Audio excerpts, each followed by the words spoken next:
Magandang araw. Narito na nga yung update sa ating minomonitor na si Bagyong Leon.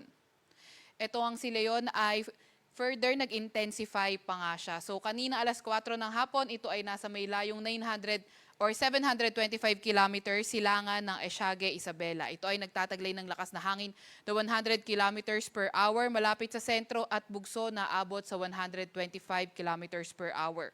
Kumikilos sa direksyong west, northwest, sa bilis na 15 kilometers per hour. So, ito naman yung inaasahan natin na magiging track netong si Bagyong Leon. Ito ay nasa severe tropical storm category nga rin. So, itong area na to, itong yellow-orange na circle, ito ay yung may mga malalakas na hangin, at least 39 kilometers per hour. And then, itong red circle na to, or red area na ito, malalakas na hangin din, mas malalakas na hangin, at least 89 kilometers per hour na wind speed. Itong area naman na ito na naka-enclose, ito ay yung area of probability. So yung sentro ng bagyo, pwedeng mapunta anywhere within this area of probability. So nakita nga natin, itong Batanes area, nasa loob ng area of probability, kaya hindi natin tinatanggal yung landfalling scenario or close approach sa may Batanes area. Ito nga ring bagyong ito ay inaasahan natin magra-rapidly intensify throughout its passage over the Philippine Sea in the next 24 hours. Posible itong maging isang mapunta sa typhoon category at lumabas ng PAR by Friday morning or afternoon. So yung rapid intensification, hindi natin niro-rule out. Kagaya nga na nabanggit natin na posible itong mag-rapidly intensify along the Philippine Sea, hindi rin natin niro-rule out yung possibility na ito ay maging super typhoon habang palapit dito sa may Batanes area. Kaya lagi tayo mag-antabay sa mga ilalabas na update ng Pag-asa.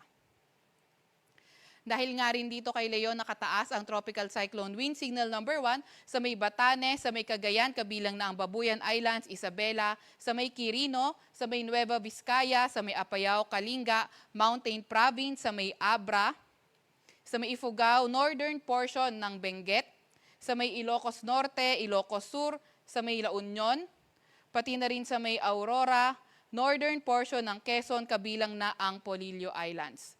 Pati na rin sa may Camarines Norte, eastern portion ng Camarines Sur, Catanduanes, eastern portion ng Albay, northeastern portion ng Sorsogon, eastern portion ng Northern Samar at ang northern portion ng Eastern Samar. Para sa mas detalyadong impormasyon, pwede nyo bisitahin ang aming website, pag-asa.dost.gov.ph. Punta kayo under Tropical Cyclone, makikita natin yung Tropical Cyclone Bulletin.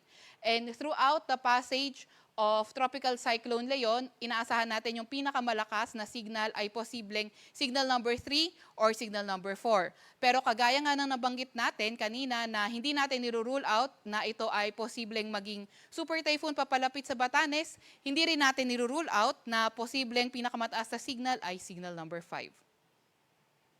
Meron din tayong nilabas na weather advisory. Ito ay as of 5 p.m. today. So ngayong araw, ngayong hapon hanggang bukas ng hapon, heavy to intense na mga pag-ulan sa may Antique. 100 to 200 millimeters of rain yung posible kapag heavy to intense.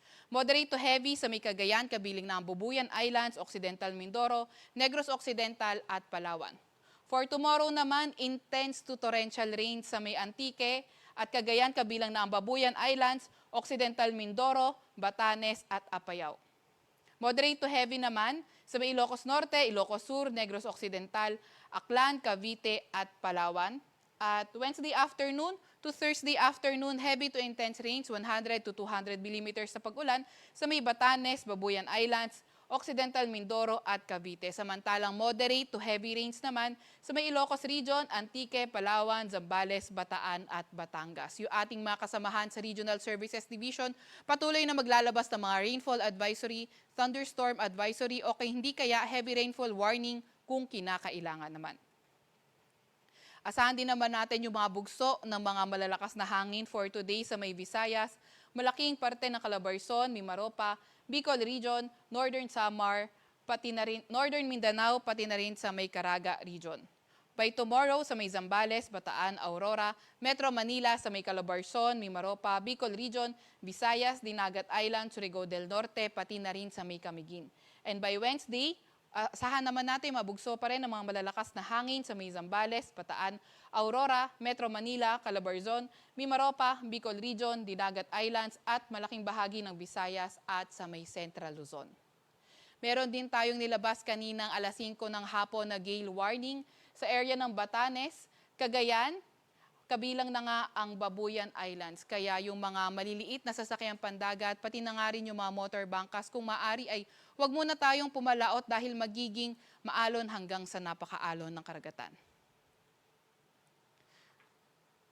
Huwag magpapahuli sa update ng Pag-asa. I-follow at like ang aming X at Facebook account, DOST_Pag-asa. Mag-subscribe din sa aming YouTube channel, DOST-Pag-asa Weather Report. At para sa mas detalyadong impormasyon, bisitahin na aming website, pag-asa.dost.gov.ph. At yan muna.